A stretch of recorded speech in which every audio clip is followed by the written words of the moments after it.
we're the frontline workers putting in the time and the energy, and we're not being respected or valued for the work that we're doing. More than 250 frontline workers with YWCA Toronto could walk off the job in a little over 2 weeks after a no board report was delivered by the union earlier this week. This could impact everything from mental health supports to housing programs for women and families in crisis. We were limited with our wages under Bill 124 at 1%.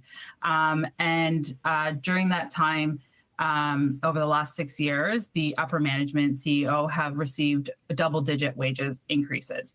And so we're really wanting to come back to the table to start negotiating a fair deal. Even with full-time roles supporting vulnerable women and families, many YWCA staff say the job alone doesn't cover the bills, forcing some to take on extra work just to stay afloat. Very many of our members are frontline staff, and they have 2, sometimes 3 jobs.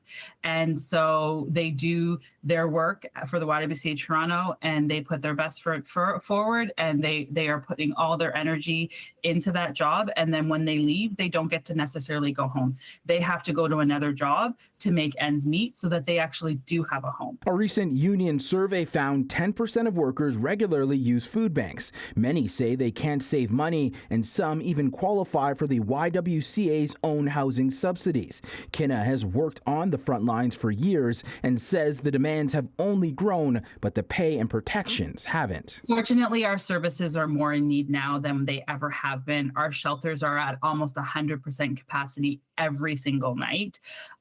We've expanded our beds over the last 4 years, and we are literally at capacity. As soon as someone discharges, someone is intaking the very next day. The union heads back to the bargaining table May 15th. YWCA Toronto was unable to do an interview, but in a statement, its national office said each local branch operates independently and that YWCA Toronto is leading the negotiations for a fair and reasonable agreement. In Toronto, I'm Brandon Rowe for City News.